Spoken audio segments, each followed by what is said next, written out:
Hai, Assalamualaikum warahmatullahi wabarakatuh.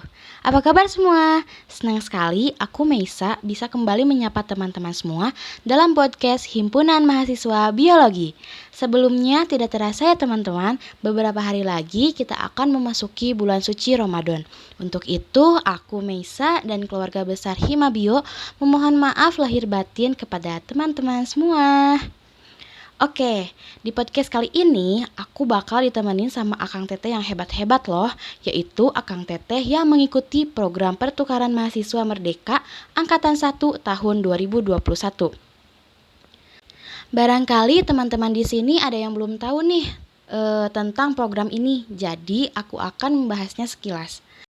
Nah, program pertukaran mahasiswa Merdeka ini membuka kesempatan bagi mahasiswa untuk mengikuti proses pembelajaran di kampus-kampus perguruan tinggi manapun di Indonesia sebagai bagian dari upaya penguatan dan atau perluasan kompetensinya. Nah, di samping itu, melalui program ini, mahasiswa itu diharapkan dapat meningkatkan wawasan kebangsaan, cinta tanah air, serta memiliki pemahaman tentang kebinekaan dan toleransi. Nah, mahasiswa itu akan memiliki pengalaman yang luas serta keragaman budaya, adat istiadat, suku bangsa, bahasa, dan berbagai potensi kekayaan sumber daya serta potensi lainnya yang dimiliki oleh bangsa dan negara. Nah, hal ini hanya dapat dicapai melalui pertukaran mahasiswa antar kampus, antar wilayah, dan kepulauan melalui kerjasama antar perguruan tinggi di seluruh Indonesia.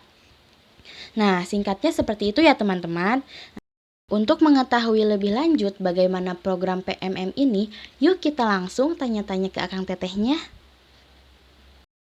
Coba buat Akang Tetehnya untuk memperkenalkan dirinya terlebih dahulu kepada teman-teman yang sedang nonton dari mulai nama dan juga universitas yang ditempatkannya.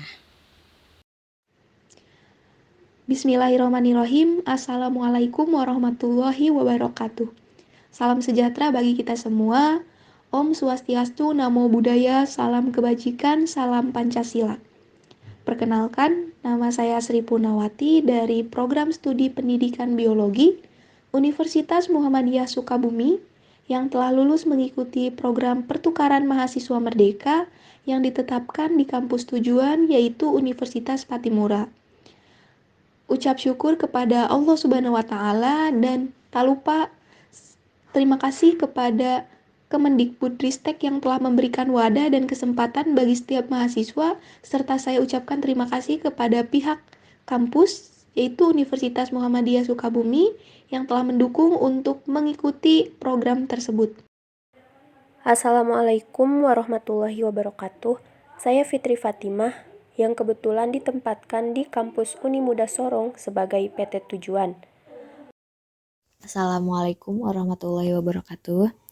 Perkenalkan, nama saya Siti Paujia dari Universitas Tujuan, yaitu Universitas Syekh Kuala Aceh. Assalamualaikum warahmatullahi wabarakatuh. Perkenalkan, nama saya Divani Syaida Lutfia. Universitas penerima saya yaitu Universitas Bengkulu. Baik, bismillahirrahmanirrahim. Assalamualaikum warahmatullahi wabarakatuh. Perkenalkan, nama saya Rudi Indra Prahasta, mahasiswa Universitas Muhammadiyah Sukabumi, program studi pendidikan biologi, dan saya adalah mahasiswa pertukaran mahasiswa Merdeka MBKM angkatan pertama yang alhamdulillah kemarin ditempatkan di Universitas Syekh Kuala. Nah, selanjutnya mungkin barangkali ada dari Akang Teteh yang ingin menyampaikan bagaimana sih program PMM ini dan apa saja yang ada dalam program PMM ini. Program pertukaran mahasiswa Merdeka yang dicanangkan oleh Kemendikbudristek yang dapat memberikan peluang kepada mahasiswa merupakan kegiatan pembelajaran yang dilakukan oleh mahasiswa di luar program studi di perguruan tinggi asal maupun di perguruan tinggi lain di dalam negeri atau di luar negeri dengan beban SKS yaitu 20 SKS. Program pertukaran mahasiswa ini yang dimana mahasiswa dapat mengenal keberagaman budaya Indonesia dan berbagai aktivitas saling mengenal antara satu daerah dengan daerah lainnya. Jujur, adanya program ini merupakan sebuah mimpi yang menjadi nyata. Bisa berada dan berkuliah di salah satu universitas di luar Pulau Jawa, yaitu Universitas Patimura. Nah, karena kan dalam program PMM ini ada yang dilaksanakan secara online dan juga offline ya. Nah, bagaimana sih pengalamannya bisa mengikuti program pertukaran mahasiswa Kemendikbud ini? Lalu alasannya itu seperti apa? Kemudian motivasinya ikut PMM ini seperti apa gitu? Bisa dijelaskan? Untuk pengalaman bisa mengikuti kegiatan pertukaran mahasiswa ini yaitu karena saya sendiri alhamdulillah kegiatannya dilaksanakan secara luring, jadi saya bisa diberi kesempatan untuk bertukar secara langsung atau datang langsung ke Unimuda Sorong. Sehingga saya bisa berinteraksi langsung baik dengan dosen maupun mahasiswa yang ada di sana. Saya juga bisa merasakan hidup di luar pulau, yaitu Sorong, Papua Barat, yang jauh dari orang tua, saudara, bahkan teman yang ada di sini. Tapi dengan saya datang langsung, saya bisa merasakan dan membuktikan sendiri secara langsung bahwa Papua itu tidak seperti apa yang ditampilkan di layar TV. Selain itu, saya bisa bertemu dengan teman-teman dari berbagai universitas, jadi menambah teman dan relasi baru. Tapi tidak hanya itu, saya juga mendapat pengalaman bisa datang ke berbagai tempat yang ada di Sorong.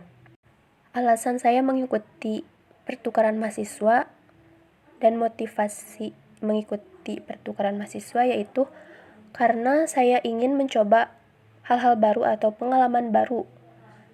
Dan alhamdulillahnya saya bisa merasakan dan mengikuti kuliah di berbagai universitas meskipun dalam satu semester. Pengalaman mengikuti pertukaran mahasiswa Merdeka, alhamdulillah bisa merasakan kuliah di beberapa univ, karena memang di PMM ini tidak hanya PT Tujuan namun ada PT Mitra juga. Bahkan saya sendiri juga bisa ngerasain rasanya kuliah di UPI dan bisa menambah relasi. Motivasi yang pertama sebenarnya coba-coba daftar dan mau menjadi PMM angkatan pertama. Dan ternyata alhamdulillah keterima, lebih ke optimis dulu aja sih, usaha dan doa juga. Alasan terbesar saya ikut program pertukaran pelajar ini karena saya melihat salah satu benefit yang saya dapatkan kalau saya keterima itu yaitu mendapatkan uang UKT. Nah, dimana saya tuh dari dulu memang sering daftar beasiswa gitu. Cuman kebetulan aja gitu ya, mungkin belum rezeki. Dan rezekinya itu di program pertukaran pelajar ini. Tapi selain alasan yang tadi juga ada hal yang memotivasi saya gitu. Kenapa saya memilih pertukaran pelajar daripada program-program lainnya. Yang pertama itu karena jumlah pesaing ya. Saya awalnya ngelihat dari jumlah pesaing yang dimana teman-teman mahasiswa biologi itu di UMI, terutama angkatan saya ketika masa itu banyak nih yang daftar ke program kampus mengajar gitu, sedangkan di angkatan saya yang mendaftar program pertukaran pelajar hanya 2 orang gitu, saya dan teman saya yang satunya lagi. Dari peluang itu saya ngelihat kemungkinan besar saya bisa tereliminasi di program kampus mengajar karena sudah banyak yang daftar gitu kan, sedangkan untuk program pertukaran pelajar sendiri itu hanya 2 orang yang mendaftarnya gitu. Dan motivasi yang lainnya itu adalah salah satu benefit dari program pertukaran pelajar lagi nih. Benefitnya itu kita bisa berangkat ke luar pulau Jawa atau luar pulau yang kita tinggali begitu. Tetapi perlu digarisbawahi karena program pertukaran pelajar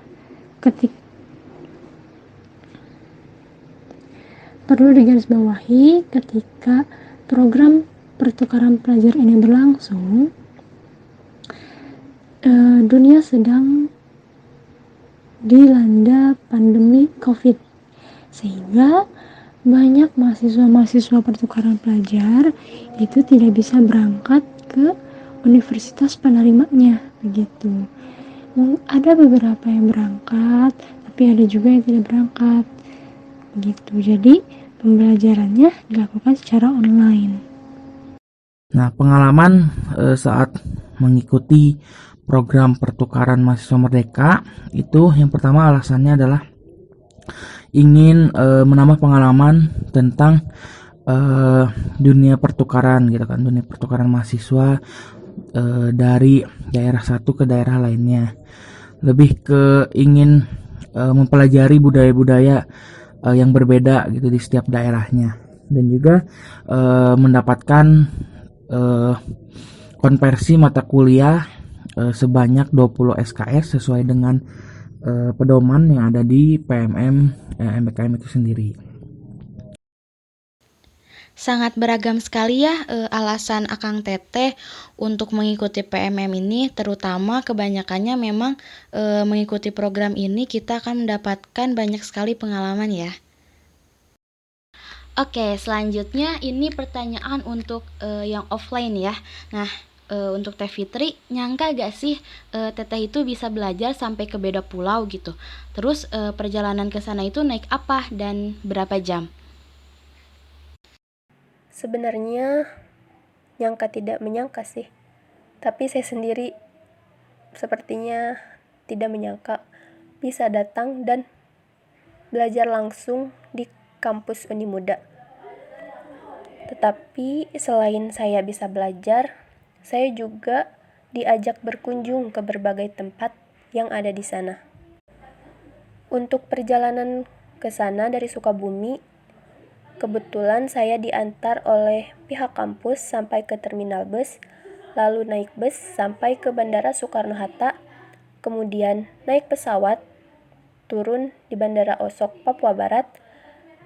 Sesampai di sana, saya pun dijemput bus kampus Unimuda Sorong dan sampailah di apartemen Unimuda. Untuk perjalanan dari Sukabumi sampai ke Sorong kurang lebih 8-9 jam. Terus ada gak sih Teh culture shock yang didapatkan oleh Teteh saat PMM di sana?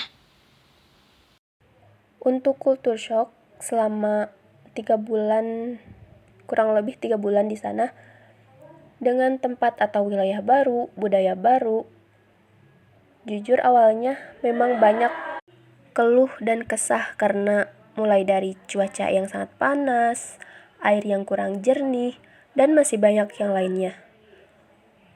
Serta mungkin karena salah satunya saya belum beradaptasi dan jauh dari orang tua, saudara, bahkan teman. Tetapi setelah berjalannya waktu, semua itu jadi terbiasa. Dan saya mulai beradaptasi, berbaur dengan teman-teman baru, mencoba memahami budaya baru, dan alhamdulillahnya dosen-dosen di sana sangat mengistimewakan kami mahasiswa PMM. Mereka menganggap kami layaknya keluarga, dan di sana saya dipertemukan dengan Pak D dan Bu D yang kami anggap sebagai orang tua selama 3 bulan di sana. Oh iya Teh, kalau di sana itu transportasinya pakai apa ya? Dan biayanya itu dari mana? Untuk transportasi di sana, kalau untuk kegiatan seperti modul Nusantara, di sana menggunakan bus kampus Unimuda dan tidak menggunakan biaya sedikit pun dari uang sendiri. Kecuali kalau kita seperti urusan pribadi, biayanya bayar pakai uang sendiri. Dan untuk transportasi biasanya menggunakan taksi, atau kalau di sini dikenal dengan angkot. Tapi di sana memang berbeda, namanya taksi. Oke, menarik sekali ya teman-teman setelah mendengarnya. Sepertinya teman-teman yang sedang menonton juga ingin ke sana juga kan? Oke, selanjutnya di sini aku bakal nanya untuk yang online. Nah, karena kan kuliahnya online, apakah ada perbedaan kuliah di sana dengan kuliah di UMI? Bisa tolong diceritakan bagaimana kuliahnya? Karena saya mengikuti PMM ini secara daring, jadi ada beberapa perbedaan kuliah online di univ asal dan univ tujuan. Yang dimana mungkin dikarenakan kita pendatang baru di kelas tersebut, jadi setiap perkuliahan selalu ditunjuk untuk menjawab salah satu pertanyaan dari dosen. Selain itu, jam perkuliahan bisa sampai maghrib. Adapun ulangan yang biasanya di univ asal sesuai dengan jam perkuliahan, tetapi berbeda di univ tujuan. Saya dan Rudi, karena kebetulan kita diterima di satu univ yang sama, melaksanakan ulangan pada jam 9 malam. Terus untuk saya pribadi, pelaksanaan kuliah pertukaran di Universitas Syekh Kuala dilaksanakan secara daring ataupun online dikarenakan pada masa itu Provinsi Aceh Darussalam masih berstatus zona merah alias masih melaksanakan PPKM level 4. Jadi masih ketat gitu, tidak ada orang yang secara bebas keluar masuk daerah tersebut gitu, sehingga perkuliahan pertukaran itu dilaksanakan secara daring, full daring. Nah, untuk perbedaannya sendiri mungkin karena memang di Syekh Kuala adalah kampus negeri dengan perbedaan di kampus Universitas Muhammadiyah Sukabumi yang dimana notabene-nya adalah kampus swasta, itu mahasiswanya lebih banyak di kampus negeri. Jadi ada beberapa kelas dalam satu matkul itu kita bisa memilih mau kelas apa yang kita pilih gitu kan, dengan jadwal yang berbeda. Jadi kita bisa menyesuaikan jadwal kita secara mandiri gitu di kampus Universitas Syekh Kuala itu. Sedangkan kalau di UMI sendiri karena mahasiswanya tidak terlalu banyak, sehingga semua jadwal perkuliahan itu sudah di backup sama program studi. Jadi kita tinggal mengikuti perkuliahannya saja. Mungkin perbedaannya di situ gitu. Untuk teknis dari perkuliahan secara daring tuh sama saja gitu kan. Teknis perkuliahannya kita menggunakan aplikasi jarak jauh seperti Google Meeting, Zoom Meeting gitu kan, terus menggunakan grup WhatsApp, grup Telegram, nah seperti itu gitu kan. Untuk kuliahnya sendiri cukup istilahnya cukup antusias gitu kan ya, karena memang merasakan bagaimana perkuliahan di kampus negeri gitu. Nah, karena kegiatan pembelajaran yang saya lakukan ini secara daring atau online, jadi kan saya tidak berangkat ke Bengkulu. Saya tetap di rumah, tetapi hanya dosennya saja yang berbeda begitu. Dosen dan mahasiswa-mahasiswanya yang berbeda. Dari situ kan saya harus beradaptasi lagi bagaimana karakter dosennya, kemudian juga teman-teman yang baru komunikasi belum terlalu lancar, sehingga memicu saya untuk lebih aware lagi gitu terhadap perkuliahan, jadwal perkuliahan, juga terhadap tugas-tugas gitu. Karena kan kalau teman-teman mahasiswa yang baru itu belum terlalu dekat, komunikasi belum terlalu baik, jadi tidak ada istilah saling mengingatkan tugas gitu. Berbeda kalau misalkan di UMI. Kalau di UMI kan ya teman-teman udah dekat gitu kan. Kalau misalkan ada deadline tugas, saling mengingatkan di grup WhatsApp gitu. Ternyata seperti itu ya untuk perkuliahan online. Sebenarnya untuk perkuliahan online itu sendiri kita tidak berbeda jauh ya dengan di UMI, karena di UMI juga kita masih menggunakan media tatap maya seperti itu. Oke, pertanyaan selanjutnya, di sini pasti teman-teman yang sedang nonton juga penasaran nih tentang hal ini. Tunjangan yang didapatkan dari program ini apa aja sih? Bisa dijelaskan apa saja tunjangan yang didapatkannya? Untuk tunjangan ya, yang saya ingat saja ya, tadi sudah saya sebutkan yang pertama itu ada UKT gitu sebanyak 2.400.000 dan UKT-nya ini langsung masuk ke SIAK gitu, akun SIAK di UMI gitu. Jadi ketika di akun SIAK-nya ada tunggakan, nanti akan langsung masuk, nanti akan langsung terpotong tunggakan di SIAK-nya begitu. Selain UKT juga ada, kalau misalkan saya secara online begitu ya, pasti selain UKT juga ada uang saku bulanan. Untuk yang daring itu saya mendapatkan 700.000 per bulan, dan kalau yang luring atau berangkat ke universitas penerimanya itu sebanyak 1.200.000 rupiah.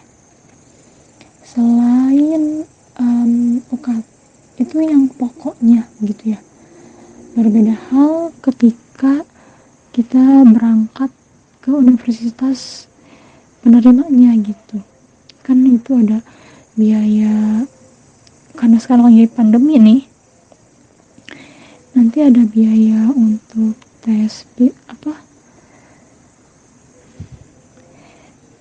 sih namanya kalau buat covid tuh, tes rapid, bukan tes rapid ya, pokoknya itu deh ya.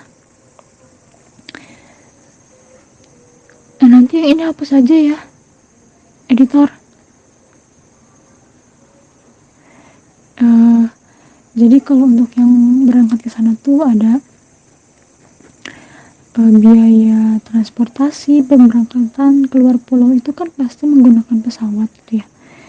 Nah, biaya pesawat diganti, kemudian juga, nah ketika tiba ke PT atau perguruan tinggi penerimanya, barulah nanti mahasiswa itu mendapatkan UKT 1.200.000. Kalau misalkan awalnya dia masih dilakukan pembelajarannya secara daring atau online, dia tetap menerimanya 700.000. Tapi ketika dia berangkat, nanti otomatis ke rekeningnya masuknya 1.200.000 begitu. Dan masih ada sebenarnya, tapi itu masuknya ke penggantian dana uang modul Nusantara yang akan saya jelaskan nanti nih. Kalau saya pikir-pikir ulang lagi, saya memang salah gitu. Tapi sumber otaknya tuh bukan dari saya. Kemudian juga kalau misalkan memang itu uangnya belum pasti atau ada kemungkinan dikembalikan ke LPDP, untuk jaga atau cari amannya, kenapa dosennya nggak simpan dulu aja uangnya sendiri sama beliau gitu. Jadi ketika ada pengembalian pun tidak ada uang yang terpakai oleh mahasiswanya begitu. Itu yang saya anggap kurang baik gitu. Dan ketika sekarang harus mengembalikan uang, dosennya ini kayak benar-benar pure nyalain kita yang ngabisin uangnya gitu. Padahal kan maksudnya otak semua ini tuh dosen gitu. Ya saya jadi menyalahkan dosen tuh, karena ya memang ini otak, semua sumber otak itu dosen gitu. Tapi dosennya kayak gak mau tahu gitu. Pokoknya respon dosennya di akhir tidak mengenakan gitu. Itu yang saya anggap kurang enak gitu. Untuk editor ingat, kalau mau masukin, kalau nggak usah jangan. Tapi ya nggak nggak usah juga nggak apa-apa sih, lebih bagus gitu. Tapi ini mah mungkin editornya nanti bisa menyampaikan ke teman-teman mahasiswanya, nggak dipublish secara nggak dipublish dan dengar orang banyak gitu. Jadiin pembelajaran aja gitu. Kalau misalnya ada kejadian yang dialami kayak saya, bisa lebih kritis lagi gitu ya. Tunjangan yang didapat dari PMM ini yang pertama, uang saku sebesar 700 per bulan selama 4 bulan jika melaksanakannya secara daring. Uang kontribusi sosial sebesar 1 juta dan potongan UKT sebesar 2.400.000. Nah, adapun tunjangan ataupun yang kita dapatkan di pertukaran yang pertama, jika kita berangkat itu kita dapat uang saku sebesar 700.000 per bulannya selama 4 bulan gitu kan, dan juga uang akomodasi 500.000 per bulannya untuk 4 bulan gitu kan, dan juga biaya penerbangan pulang pergi itu sudah intinya sudah dibayarkan gitu oleh Kemendikbud, dan juga bayar PCR ataupun swab yang lainnya itu sudah ditanggung oleh kementerian gitu. Nah, adapun untuk saya pribadi, tunjangan yang didapatkan itu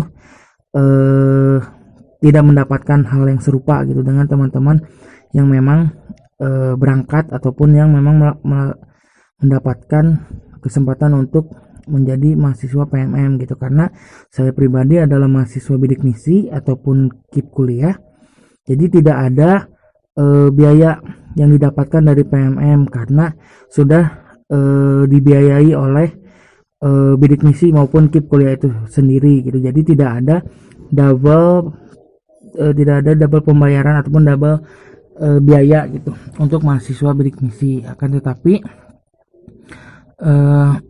ada kegiatan di pertukaran mahasiswa merdeka itu, kegiatan modul Nusantara gitu kan, mata kuliah modul Nusantara yang di dalamnya ada pelaksanaan kontribusi sosial gitu. Jadi untuk kontribusi sosial itu sendiri kita melaksanakan kegiatan, merancang kegiatan untuk melakukan bakti sosial dengan rincian biaya sebanyak 1 juta, dan itu pun kita menggunakan uang pribadi terlebih dahulu, nantinya itu dikembalikan lagi oleh kementerian gitu sebesar pengeluaran yang kita keluarkan gitu. Mungkin itu untuk yang kita dapatkan gitu ya di pertukaran mahasiswa merdeka itu sendiri. Untuk tunjangan yang didapatkan yaitu mulai dari uang kedatangan sebesar 500.000, potongan UKT 2,4, kemudian uang saku karena saya luring jadi mendapat 1,2 per bulan. Kemudian uang akomodasi dan uang kontribusi sosial sebesar 1 juta. Tapi untuk yang kontribusi itu uangnya bukan untuk pribadi, tetapi untuk kegiatan kontribusi ke masyarakat selama di sana. Untuk uang saku sudah tadi saya bilang sekitar 1,2 juta per bulan. Nah, selanjutnya di universitasnya itu mahasiswanya itu kayak gimana sih bedanya gitu dengan di universitas kita. Terus kita itu kalau ikut program ini nanti di universitasnya dapat kegiatan apa aja, terus ada acara-acara khusus tertentu tidak? Mahasiswanya tadi sudah saya sedikit jelaskan ya. Jadi mahasiswanya itu ada yang baik, ada juga yang cuek gitu. Tapi ya itu sih gimana kitanya ya. Tentunya kita harus lebih berusaha lagi gitu, lebih dekat lagi ke mahasiswanya gitu. Jangan malu bertanya begitu. Nah, ada yang unik dari Universitas Bengkulu ini terutamanya.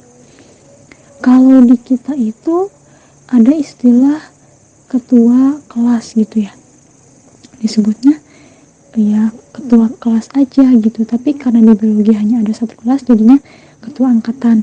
Kalau misalkan di UMI jurusan yang lain kan ada beberapa kelas, nah itu dia di tiap kelasnya pasti ada ketua kelasnya lagi kan. Nah si ketua kelas ini tuh kalau di Universitas Bengkulu namanya komti. Awalnya tuh saya bingung gitu, aduh ini komti siapa gitu kan, dia apakah asisten dosen atau apa gitu ya. Ternyata komti itu ketua kelas gitu. Itu yang uniknya dari Universitas Bengkulu. Kemudian juga dari bahasanya gitu, ketika misalkan ada diskusi di grup WhatsApp, bahasanya itu ada beberapa yang kurang saya pahami. Sebenarnya nggak beda jauh sama bahasa Indonesia, tapi akhirannya itu diganti kata o, misalkan di mana, kenapa gitu. Tapi ada juga kata-kata yang nggak benar-benar nggak saya pahami gitu. Itu untuk mahasiswanya. Nah, di Universitas Bengkulunya tadi sudah saya singgung sedikit mengenai modul Nusantara. Nah, modul Nusantara ini merupakan mata kuliah wajib yang harus mahasiswa laksanakan, yang mana dalam perkuliahannya itu mahasiswa akan mempelajari budaya-budaya atau kekhasan yang berasal dari daerah kampus penerimanya gitu. Misalkan saya di Universitas Bengkulu, saya akan mempelajari budaya yang ada di daerah Bengkulu gitu, dari tariannya, bahasanya, daerah tempat-tempat bersejarah gitu. Tapi selain mempelajari kebudayaan Bengkulu, juga mempelajari kebudayaan dari mahasiswa lainnya gitu. Ada yang kalau yang di kelas modul Nusantara saya itu ada yang dari Jember, kemudian juga ada yang dari Jawa Tengah. Yang dari Jawa Tengah ini dia itu lokasi rumahnya tidak terlalu jauh dari Gunung Merapi gitu. Jadi ketika perkuliahan tuh agak sedikit disinggung gitu. Kemudian juga ada dari Bogor gitu. Nah, yang dari Universitas Muhammadiyah Sukabuminya ada 3 orang yang di kelas modul Nusantara saya, dan juga ada beberapa dari daerah lainnya. Untuk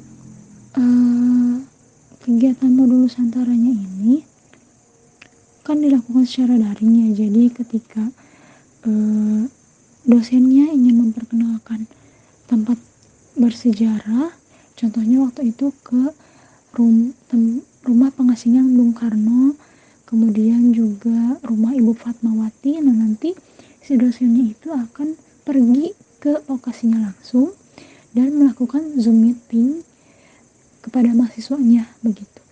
Dan nanti akan dibantu oleh asisten dosen gitu. Ya, walaupun saya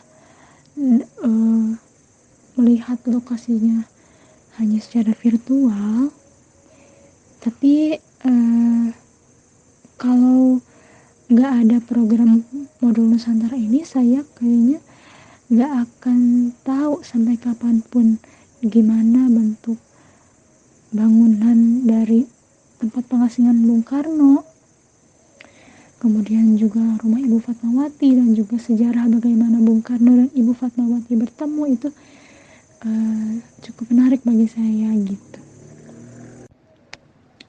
Ya, masih banyak lagi sih kalau nyeritain modul Nusantara gitu, karena itu kan dilakuinnya tiap minggu gitu. Kemudian juga sebenarnya ada beberapa mata kuliah yang melakukan praktikum, tetapi untungnya praktikumnya itu ada yang masih dilakukan secara daring juga.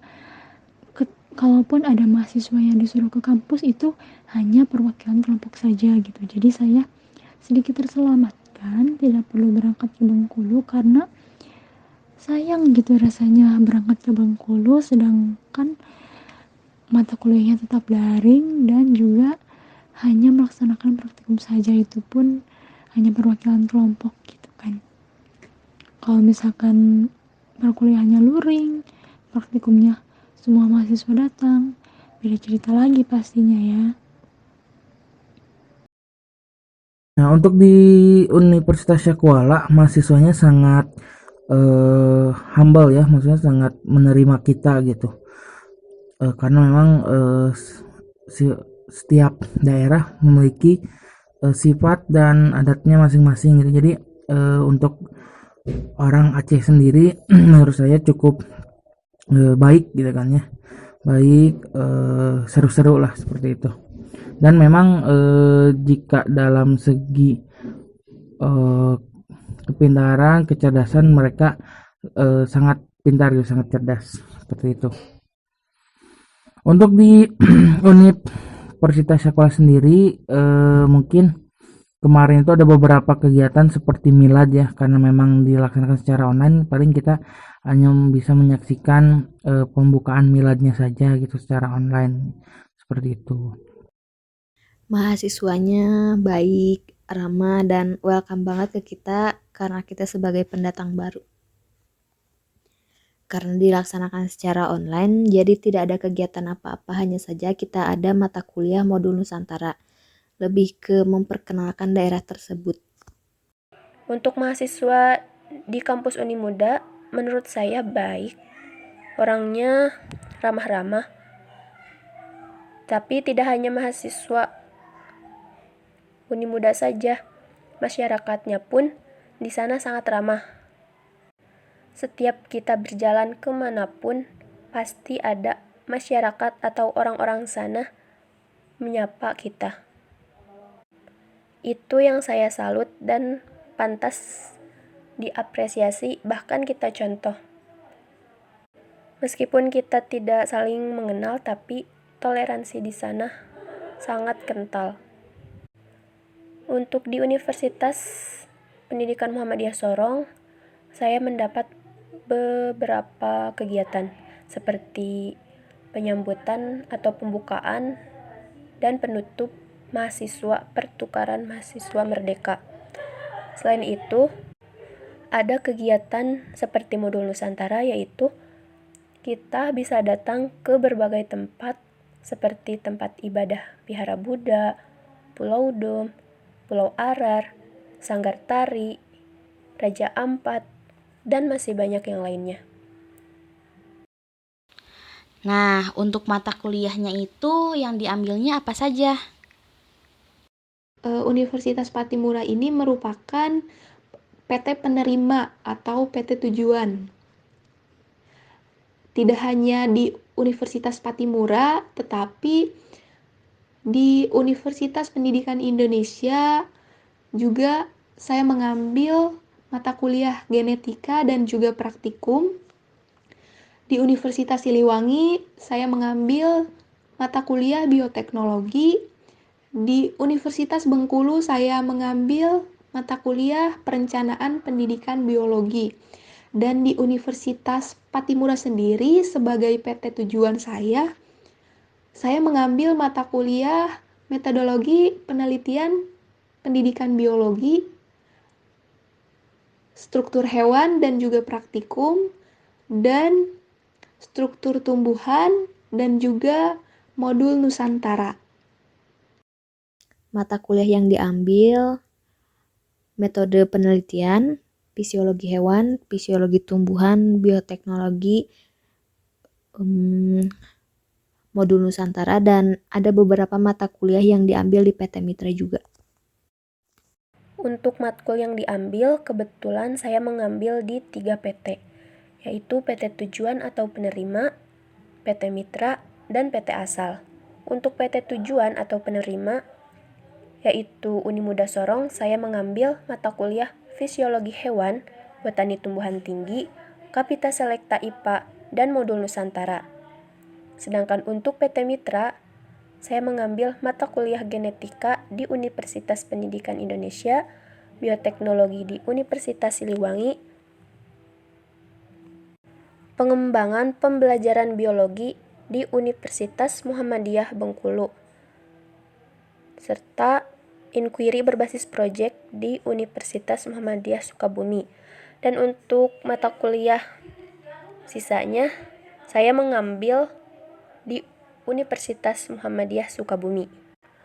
Untuk mata kuliah yang diambil itu kemarin itu ada lebih dari 20 SKS gitu kan, termasuk modul Nusantara itu sendiri gitu. Yang diambil itu mata kuliah yang ada di semester 5 seperti fisiologi hewan, fisiologi tumbuhan, lalu ada perencanaan pembelajaran dan lain-lain gitu. Jadi sesuai dengan apa yang kita ambil itu kita full konversiannya 20 SKS seperti itu. Dari program PMM ini dapat hal-hal pengalaman yang menarik nggak? Kayak positif atau negatifnya itu bagaimana? Untuk hal menarik di PMN sendiri itu tadi modul Nusantara gitu. Kenapa modul Nusantara? Karena jika kita berangkat di modul Nusantara itu kita berkegiatan di luar kampus gitu, mempelajari budaya-budaya, mempelajari adat istiadat di daerah itu sendiri gitu. Dan juga yang menjadi positifnya adalah jika kita berkesempatan untuk untuk luring, kita bisa menikmati keindahan alam yang ada di sana gitu. Istilahnya kuliah jalan-jalan gitu di modul Nusantara itu. Untuk negatifnya sih lebih ke kita terbagi fokus gitu kan untuk mata kuliah modul dan juga mata kuliah biasa gitu. Kadang-kadang kita lebih suka kuliah yang jalan-jalannya gitu dibanding kuliah yang ada teorinya gitu.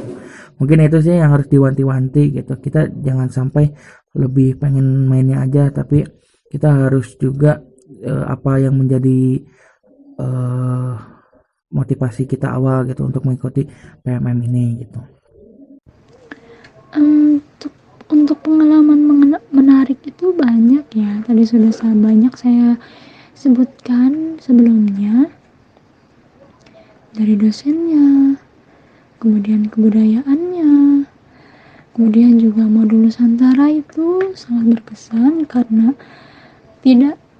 di kampus-kampus umumnya tuh tidak ada gitu mata kuliah modul Nusantara yang mana kita mempelajari budaya-budaya yang ada di Indonesia atau di Nusantara ini. Saya juga di modul Nusantara ada menari daerah, menyanyi lagu daerah, memperkenalkan makanan khas daerah, begitu. Juga dari dosen itu menyajikan kegiatan-kegiatan inspirasi begitu. Seperti dosen Universitas Bengkulu yang berkuliah di luar negeri, juga ada pebisnis hijab yang memiliki pola ikan pais gitu. Tapi ya pasti ada aja gitu ya negatif-negatifnya gitu. Yang negatifnya sih ini kalian bisa buat editor, kalian bisa pilih mau dimasukin atau enggak, soalnya ini agak sensitif mengenai uang. Tapi kalau misalnya nggak usah dimasukin juga nggak apa-apa. Jadi di mata kuliah modul Nusantara ini dosennya menyuruh mahasiswa untuk membuat mata pulsa tiap minggunya, yang mana kita ini mahasiswa ini tidak membeli pulsanya gitu. Jadi semacam manipulasi data gitu ya. Kita sebagai mahasiswa nurut-nurut aja gitu kan ya, sebagai dosen ya bisa dibilang kurang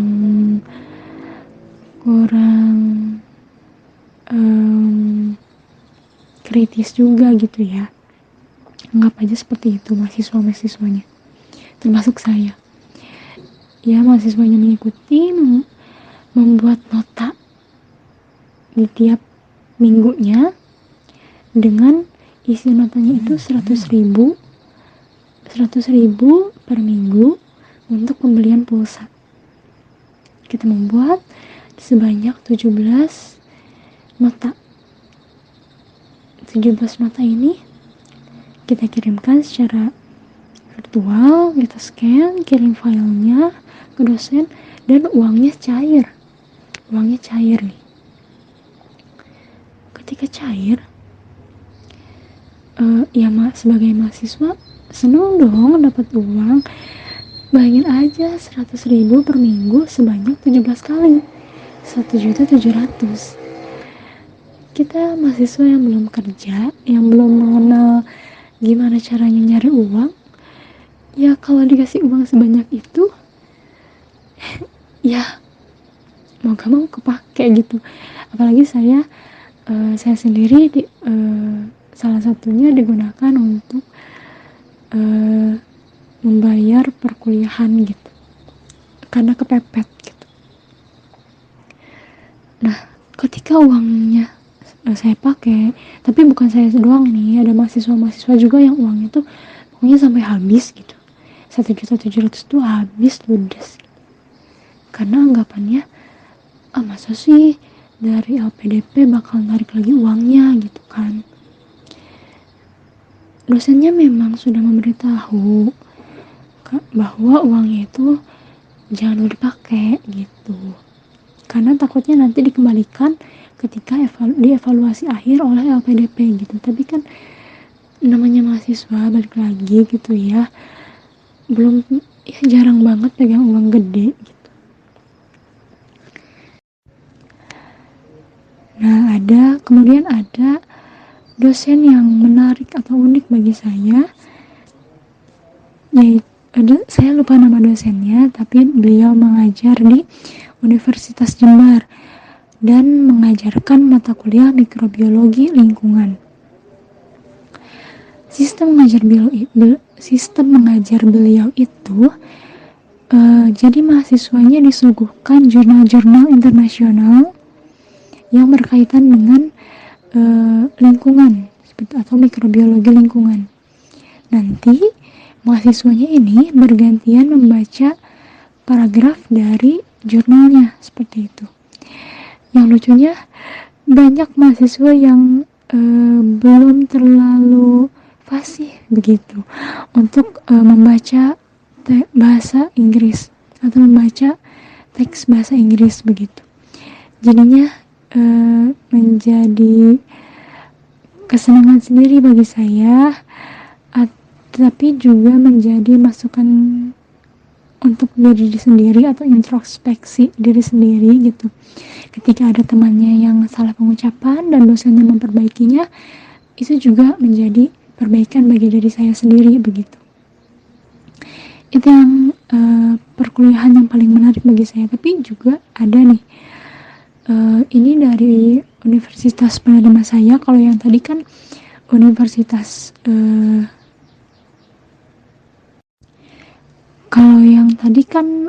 perguruan tinggi mitra, jadi pasti pembelajarannya dilakukan secara daring. Kalau misalkan di Universitas Bengkulunya, universitas penerima saya itu, ada salah satu dosen yang beliau itu dari awal sudah memasukkan saya ke grup WhatsApp, grup pembelajarannya gitu, grup mata kuliahnya. Tetapi ketika di tengah-tengah, beliau malah baru ngeh lagi, ternyata di kelasnya itu ada mahasiswa pertukaran pelajar. Jadi kan agak lucu gitu ya menurut saya, kayak aduh, bapaknya nggak ngeh sama saya gitu. Nanti apakah nilai saya aman gitu kan. Tapi karena saya mengikuti tiap perkuliahannya, tiap minggunya juga tugas-tugasnya saya kerjakan, ya alhamdulillah nilai yang saya dapat juga aman begitu. Untuk pengalaman negatifnya, cuman di pencairan dana atau uang saku sih, itu agak susah banget. Untuk pengalaman negatif atau kurang berkesan, yaitu menurut saya masalah uang. Karena mungkin ini angkatan pertama ya, jadi masih dalam tahap percobaan. Mungkin ya. Dan masih ada beberapa kekurangan yang lainnya. Untuk pengalaman menarik, menurut saya banyak sekali. Tapi salah satunya, selain saya bisa belajar di berbagai universitas, saya juga diajak berkunjung ke salah satu tempat yang sangat berkesan dan saya sangat bersyukur bisa datang ke tempat itu, yaitu Raja Ampat. Yang dulu hanya saya impi-impikan, hanya bisa saya lihat lewat layar HP atau televisi saja. Dan dengan adanya kegiatan pertukaran mahasiswa merdeka ini, saya diberi kesempatan untuk datang secara langsung dan menikmati keindahan di sana secara langsung. Nah, aku itu penasaran nih sama Teh Fitri, kalau makanan khas Papua yang Teh Fitri suka saat tinggal di sana itu apa ya? Untuk makanan khas di sana, pastinya sudah banyak yang tahu ya. Di Sorong, Papua Barat, makanan khasnya papeda dan ulat sagu. Untuk papeda sendiri, saya kurang begitu menyukainya. Mungkin karena rasanya yang hambar ya. Tapi kecuali kuah kuning yang ada di papeda. Untuk ulat sagu, kebetulan saya belum sempat mencobanya secara langsung karena satu dan lain hal. Oke, selanjutnya, sebagai pertanyaan terakhir, menurut Akang Teteh, program pertukaran mahasiswa merdeka itu penting gak sih? Program PMM penting gak sih? Menurut saya penting karena tidak esensi dari perkuliahannya itu tidak hilang. Kita tetap mengikuti perkuliahan, juga kita diberikan uang saku, UKT kita dibayarkan gitu, dipotong gitu kan. Banyak benefit sebenarnya yang bisa kita ambil dari program pertukaran pelajar mahasiswa ini. Kalau misalkan kita belajar, kalau misalkan kita berangkat ke universitas penerimanya, itu lebih berkesan lagi tentunya ya. Kita dapat pengalaman lah belajar di kota orang gitu. PMM itu penting gak sih? Penting, karena kita bisa mencoba beberapa hal yang tidak kita dapat di Unip asal. Apalagi kalau PMM-nya secara offline, kita bisa tahu daerah tersebut secara langsung. PMM sendiri menurut saya penting karena apalagi untuk kita yang mau mencoba hal-hal baru, pengalaman baru, belajar di berbagai universitas, bertemu dengan teman-teman baru, menambah relasi baru, dan berkunjung ke berbagai tempat yang sebelumnya belum pernah kita kunjungi. PMM penting, menurut saya penting karena untuk adanya pengalaman bagaimana mahasiswa dari Universitas A bisa mengenal Universitas B, misalnya universitas lainnya, dan juga budaya-budaya yang ada di setiap daerah gitu. Karena memang kita yang ada di Pulau Jawa itu nggak bisa mengikuti program pertukaran yang ada di Pulau Jawa, kita harus di luar Pulau Jawa gitu. Pilihannya adalah Sumatera, Kalimantan, Sulawesi, NTT, NTB, Bali, dan Papua gitu. Jadi pentingnya itu di situ kita bisa lebih mengenal kebinekaan itu sendiri gitu, sesuai dengan tujuan utama dari PMM itu gitu. Kita lebih merangkul kebinekaan itu sendiri. Nah, boleh dong Akang Tetehnya kasih semangat atau ajakan untuk mahasiswa-mahasiswa UMI, khususnya di program studi pendidikan biologi, agar dapat mengikuti program PMM ini. Untuk kalian yang ingin mencoba hal-hal baru atau pengalaman baru, yuk ikut program PMM. Bertukar sementara, bermakna selamanya.